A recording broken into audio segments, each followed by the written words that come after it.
ये वीडियो मैंने बहुत दिल से बनाई है और बहुत सोच समझ कर बनाई है और बहुत ही दिल से लिखी हैं ये 4 लाइनें। अर्ज़ किया है कि मेरे अंदर मैंने फिर से जन्म लिया है, मेरे अंदर मैंने फिर से जन्म लिया है, अपनी शर्तों पे अब चलना सीख लिया है। आगे की 2 लाइनें आपको वीडियो के एंड में सुनने मिलेंगी, क्योंकि इस पूरी वीडियो को देखने और समझने के बाद ही उन 4 लाइनों का मतलब समझ में आएगा। तो चलिए शुरू करते हैं।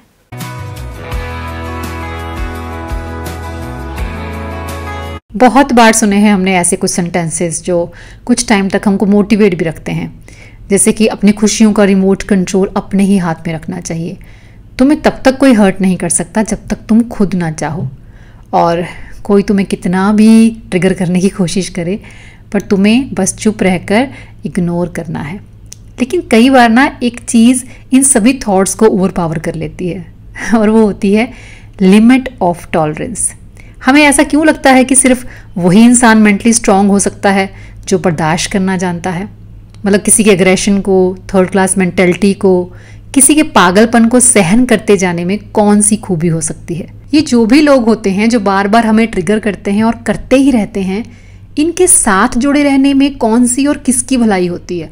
मतलब किसको सुकून मिलता है ऐसे रिश्तों में? मुझे पता है कि अगर हम कमियां निकालने लगे तो हर रिश्ते में कोई ना कोई कमी दिखेगी, तो फिर हम रहेंगे किसके साथ? फिर तो हम अकेले रह जाएंगे। लेकिन ऐसा नहीं है। आप प्यार के बदले में उतना प्यार नहीं दे सकते, केयर के बदले में उतनी केयर भी नहीं दे सकते। No issues. लेकिन अपनी बात मनवाने के लिए और सामने वाले को कंट्रोल करने के लिए उसकी इंसल्ट करते रहना, उसे हर्ट करने के लिए स्पेशली वर्ड्स चूज करना, ये ऐसा क्या बोलूं कि ये दुखी हो जाए और डर के मेरी बात मानने लगे, ऐसे रिश्तों की बात कर रही हूं मैं। और कोई बार बार हमें ही क्यों टारगेट करता है, ये कभी हम डीपली जाकर सोचते ही नहीं।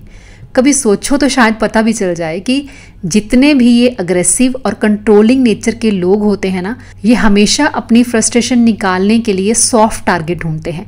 मतलब जो इनको पलटकर जवाब ना देते हों।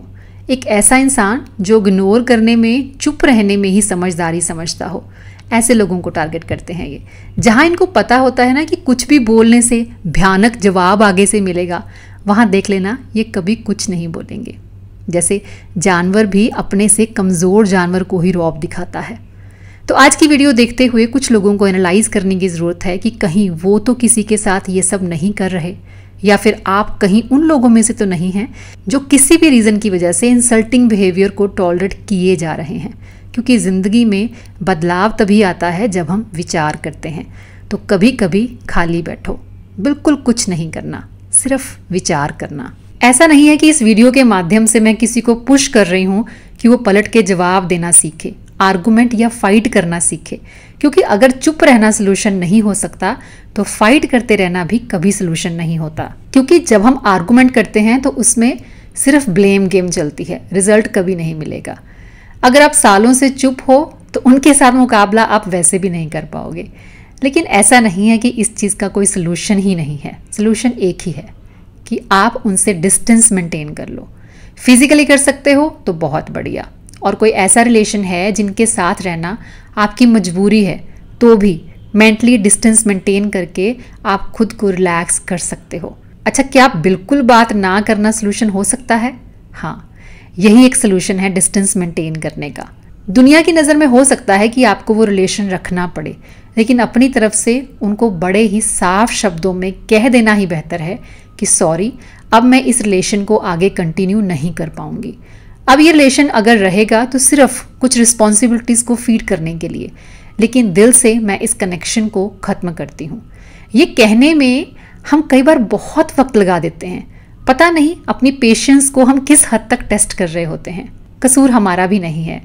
प्रोग्रामिंग ही ऐसी की जाती है हमारी कि घर को बनाए रखने में सेक्रीफाइसेस तो करने ही पड़ते हैं। ठीक है, जहाँ तक बात है मटेरियलिस्टिक चीज़ों की, थोड़े बहुत लाइफस्टाइल में कॉम्प्रोमाइज़ की, वो किए जा सकते हैं।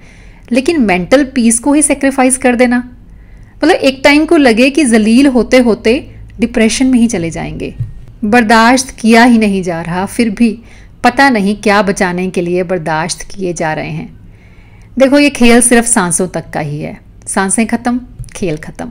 और क्या चाहते हैं हम कि जब तक ये सांसें चलें तब तक आपने किसी को राइट दे रखा है अपने फेलियर, अपना एग्रेशन निकालने के लिए आओ, हमें ट्रिगर करने की कोशिश करते रहो। ऐसे लोगों से डिस्टेंस मेंटेन किए बिना आप अपनी लाइफ में ना कभी कोई चेंज नहीं ला सकते, क्योंकि फोकस ही नहीं बनेगा।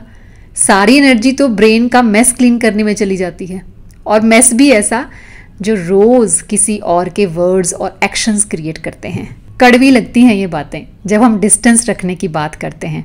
लगता है रिश्तों में टॉक्सिसिटी इंक्रीज करने की बात की जा रही है, लेकिन बस 5 मिनट देना खुद को और सोचना कि क्या ऑलरेडी टॉक्सिक नहीं है वो रिलेशन। कुछ लोगों को अगर ये लगेगा कि बात ना करना तो फिर लड़ाई हुई, तो बात करना और इस तरह से बात करना जैसे आप किसी को टॉन्ट कर रहे हो, किसी को जज कर रहे हो, दिमाग खराब कर रहे हो, क्या वो लड़ाई नहीं है?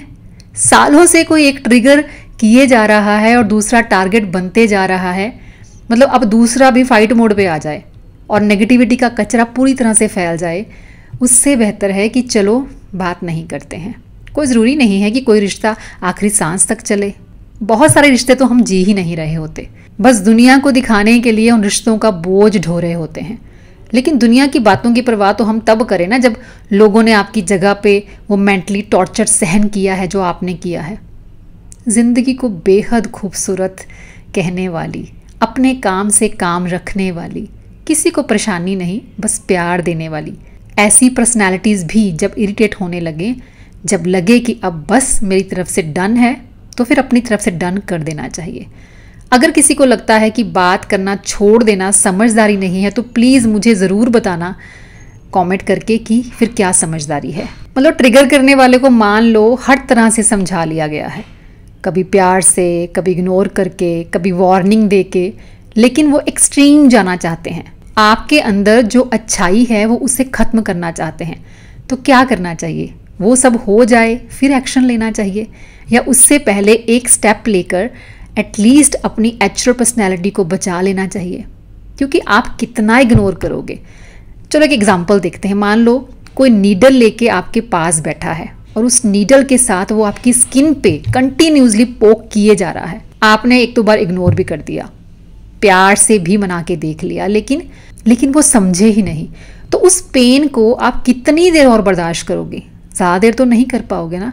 तो 2 ही ऑप्शंस होंगे आपके पास, या तो आप रिएक्ट करोगे या फिर वहाँ से उठ के चले जाओगे। बस यही कह रही हूँ मैं कि रिएक्ट करके उनके लेवल की गंदगी पे उतरने से अच्छा है कि डिस्टेंस मेंटेन कर लिया जाए।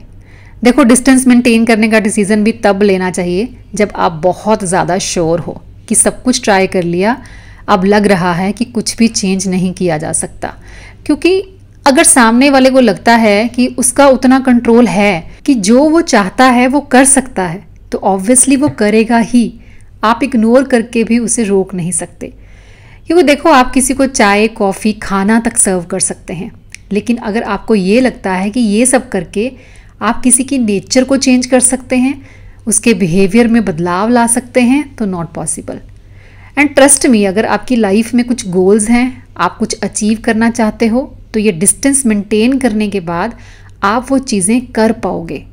लेकिन गिल्ट नहीं करना कि हम बात नहीं कर रहे हैं, बल्कि माइंड इतना रिलैक्स हो जाएगा कि नए आइडियाज़ आने लगेंगे। बॉडी में एक अलग सी एनर्जी आप फील करोगे, क्योंकि जो नेगेटिव वाइब्स आपको रोज़ दी जा रही थी वो खेल ख़त्म हो जाएगा और आप अपनी फिज़िकल और मेंटल हेल्थ पे बेटर फोकस कर पाओगे। लेकिन एक चीज़ मैं आपको क्लियर कर दूं, जैसे ही आप ये एक्शन लोगे 2-4 दिन के लिए तनाव बढ़ेगा, क्योंकि जिन्होंने आपसे कभी ये एक्सपेक्ट नहीं किया था वो बौखला जाएंगे, अग्रेसिवली एक्ट करेंगे। लेकिन अपनी बात कहने के बाद आपको उनके किसी भी एक्शन पे रिएक्ट नहीं करना है, बस अपने डिसीजन के साथ शांत हो जाना है। कुछ दिनों में वो भी शांत हो जाएंगे। अगर हम एक इमोशनल पर्सनालिटी हैं तो अपने रिश्तों को लेकर भी हम बहुत इमोशनल रहते हैं और अपनी ज़िंदगी में हर रिश्ते की एक अलग वैल्यू भी समझते हैं। लेकिन वक्त और उम्र के साथ हम ये भी समझने लगते हैं कि कुछ रिश्ते सिर्फ हमारे एफर्ट की वजह से या हमारे टॉलरेट करने की वजह से ही बचे हुए थे। जैसे ही हमने क्विट किया तो धागा टूट गया, क्योंकि उधर से तो किसी ने होल्ड किया ही नहीं था। वो उतने इम्पॉर्टेंट कभी थे ही नहीं जितनी इम्पोर्टेंस हमने उनको दे दी। ये लोग बार बार सिचुएशन क्रिएट करते हैं और फिर विक्टिम भी खुद ही बन जाते हैं, और लॉजिक नहीं होता उनके पास होते हैं बस कुछ कार्ड्स जो 1 बाय 1 वो चलना शुरू करते हैं। और उस हर कार्ड का जवाब रेडी करके फिर ही एक्शन लेना। और आपके अंदर अगर एक नई पर्सनैलिटी जन्म लेने लगे जो बिना डर गलत के खिलाफ खड़ी हो सकती है, तो उसे जन्म लेने देना, रोकना नहीं। मेरे अंदर मैंने फिर से जन्म लिया है, अपनी शर्तों पे अब चलना सीख लिया है। मेरे अंदर मैंने फिर से जन्म लिया है, अपनी शर्तों पे अब चलना सीख लिया है। अब रास्ते भी मेरे, मंजिलें भी मेरी अपनी होंगी। एक अनचाहे से डर से खुद को आज़ाद किया है। मेरे अंदर मैंने फिर से जन्म लिया है। चलिए मिलूंगी नेक्स्ट वीडियो में। Till then bye bye, take care and stay healthy.